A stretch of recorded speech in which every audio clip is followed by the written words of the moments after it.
দর্শক, আজকের অনুষ্ঠান শুরু করছি এমন এক খবর দিয়ে যা গোটা দুনিয়াকে কাঁপিয়ে তুলেছে। ইরানের প্রতিরক্ষা মন্ত্রী নিজে ঘোষণা দিয়েছেন তাদের হাতে এমন সব গোপন অস্ত্র আছে যা পৃথিবী নাকি আগে কখনো চোখেই দেখেনি। আর সেই অস্ত্রের শক্তি এতটাই ভয়ঙ্কর যে প্রয়োজনে মুহূর্তের মধ্যে শত্রুকে ছিন্ন ভিন্ন করে দিতে পারে। না, আমি এটা বলছি না, উনি বলেছেন। তাই প্রশ্ন হচ্ছে, এই ঘোষণার আড়ালে লুকিয়ে থাকা বাস্তব বার্তাটা কি? আর ইরান যে নতুন ক্ষেপণাস্ত্র উন্মোচন করেছে সেটাই বা বিশ্ব রাজনীতির সমীকরণ কতটা বদলে দিতে চলেছে? দর্শক, এখন আমরা তুলে ধরব সেই চাঞ্চল্যকর তথ্য একেবারে গভীর থেকে। আজ 24শে অগস্ট, আর আপনি দেখছেন এটাই রিয়ালিটি। আমি আপনাদের সাথে আছি, অনুপ বিশ্বাস। চলুন তাহলে শুরু করি আজকের এই বিশেষ প্রতিবেদন। দর্শক, এটা কিন্তু কোনো সাধারণ মানুষের কোনো সাধারণ বক্তব্য বা ঘোষণা নয়। ইরানের প্রতিরক্ষা মন্ত্রী নিজে একথা জানিয়েছেন। হ্যাঁ দর্শক, ইরানের defence minister brigadier general Aziz Nasirzadeh আজ সরাসরি সতর্ক করে দিয়েছেন যে ইরানের উপর যদি আবার কোনো হামলা হয় তবে তারা এমন সব নতুন অস্ত্র এবার ব্যবহার করবে যেগুলো এর আগে কোনো যুদ্ধে কখনো দেখা যায়নি। দর্শক, এখানে সবচেয়ে গুরুত্বপূর্ণ যে অস্ত্রের কথা বলা হচ্ছে তার নাম কাসেম বাসির মিসাইল। এটা সলিড ফুয়েল দ্বারা চালিত এক ধরনের ক্ষেপণাস্ত্র যা একটানা 1200 কিলোমিটার মানে 745 মাইল দূর পর্যন্ত আঘাত আনতে সক্ষম। আর এই মিসাইল এতটাই নিখুঁত লক্ষ্যভেদী যে একে অনেকে সার্জিক্যাল মিসাইল পর্যন্ত বলেন। এবং সবচেয়ে বড় ব্যাপার হলো, শত্রুর ইলেকট্রনিক ওয়ারফেয়ার বা র্যাডার জ্যামিং কোনোভাবেই এর উপর কাজ করে না। অর্থাৎ এটাকে আটকানো প্রায় অসম্ভব। এমনকি লঞ্চ হওয়ার কিছু সময় পর থেকে মিসাইলটিকে র্যাডারেও ধরা যায় না। ইরানের প্রতিরক্ষা মন্ত্রীর দাবি, এই প্রযুক্তি তৈরি হয়েছে অপারেশন ট্রু প্রমিস 1 আর অপারেশন ট্রু প্রমিস 2 এর পর। আর এখন এই ক্ষেপণাস্ত্র সোজা গিয়ে টার্গেটে আঘাত আনা হবে, এতদিন বের করা হয়নি। তবে শত্রু যতই চেষ্টা করুক এটাকে আটকানো সম্ভব নয়। সহজ সরল ভাষায় এগুলোই তিনি আমাদেরকে বুঝিয়েছেন।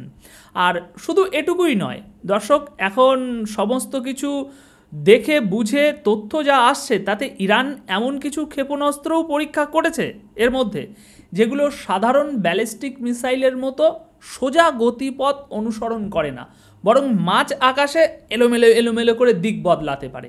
আর এভাবেই শত্রুর ইন্টারসেপ্টার সিস্টেমকে সহজেই ফাঁকি দিতে পারে। যদি এটা আরও সহজ করে বলি, এই ক্ষেপণাস্ত্র মাঝ আকাশেই হঠাৎ লাফ মেরে দিক বদলে ফেলতে পারে।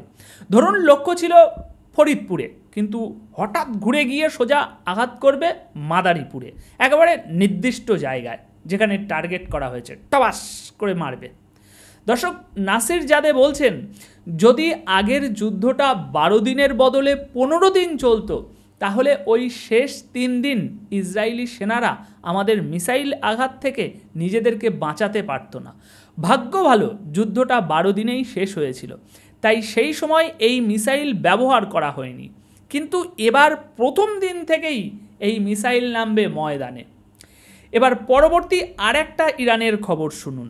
ইরানিদের ভাষায় যার শিরোনাম দেওয়া হয়েছে, enemy not seeking genuine talks, Iranians never সারেন্ডার্স।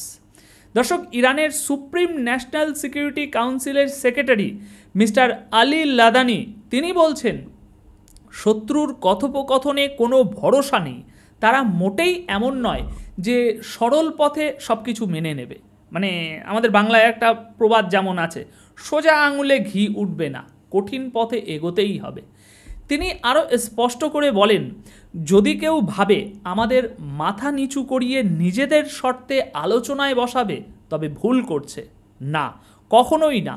Iran মাথা নোয়াবে না, আত্মসমর্পণ করবে না, শত্রুর সামনে হার মেনে বসবে না, বরং শত্রুর চোখে চোখ রেখে শক্ত হাতে লড়াই চালিয়ে যাবে।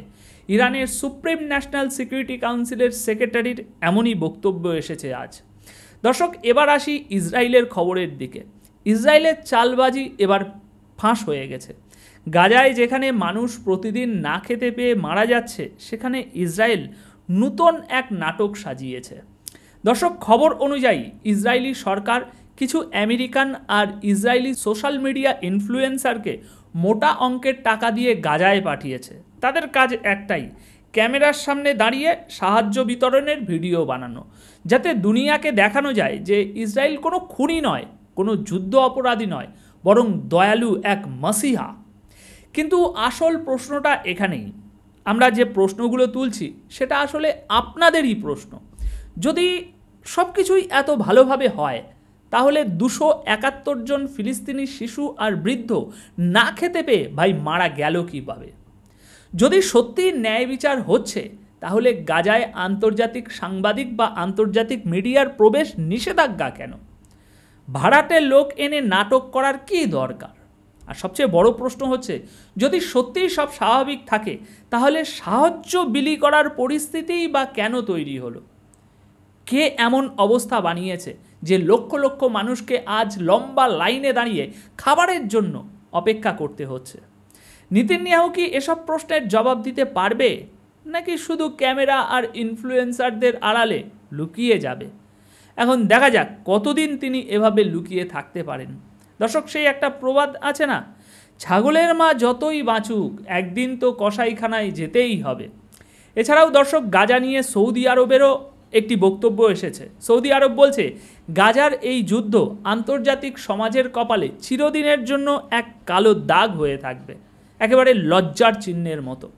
কিন্তু এমন কথা কেন বলল সৌদি আরব? আসলে দর্শক, এই বিবৃতি এসেছে তাদের পররাষ্ট্র মন্ত্রণালয় থেকে। আর কোনো দেশের পররাষ্ট্র মন্ত্রণালয়ের মুখে যখন কিছু বলা হয়, তখন সেটা পুরো সরকারের বক্তব্য হিসাবেই ধরে নেওয়া হয়। দর্শক, আপনারা নিশ্চয়ই ইতিমধ্যে এই খবর পেয়ে গিয়েছেন যে জাতিসংঘ এখন আনুষ্ঠানিকভাবে ঘোষণা করে দিয়েছে যে গাজায় এবার সত্যি সত্যি দুর্ভিক্ষ শুরু হয়ে গিয়েছে। আর জাতিসংঘের ওই ঘোষণার আসার পরই সৌদি আরবের এই প্রতিক্রিয়া এসেছে। তবে দর্শক, এখন আর কোনো সন্দেহ নেই, ইরান আজ খোলাখুলিই জানিয়ে দিল তারা মাথা নোয়াবে না, আত্মসমর্পণ করবে না, বরং শত্রুকে প্রথম দিন থেকেই দেখাবে সেই সব অস্ত্র যেগুলো ইতিহাসে আগে কখনো ব্যবহৃত হয়নি। কাসিম বাসির মিসাইল থেকে শুরু করে মাঝ আকাশে ওই দিক বদলানো সুপার ব্যালিস্টিক অস্ত্র সবই এখন প্রস্তুত। তাই প্রশ্ন শুধু একটাই, বিশ্ব কি তৈরি আছে সেই অদেখা যুদ্ধের মুখোমুখি হওয়ার জন্য? ইরানের এই ঘোষণা কি আগামী দিনের জন্য আরও বড় কোনো ঝড়ের ইঙ্গিত দিচ্ছে? দর্শক, আমরা নজর রাখব প্রতিটি ঘটনার দিকে, আর আপনাদের সামনে তুলে ধরব সেই সব সত্য তথ্য যেগুলো সাধারণ মিডিয়া আড়াল করে যায়। তাই চ্যানেলটিকে সাবস্ক্রাইব করে অবশ্যই আমাদের পাশে থাকুন, কারণ সামনে যা আসছে তা আরও বিস্ফোরক, আরও চমকে দেওয়ার মতো। ধন্যবাদ আপনাদের সকলকে।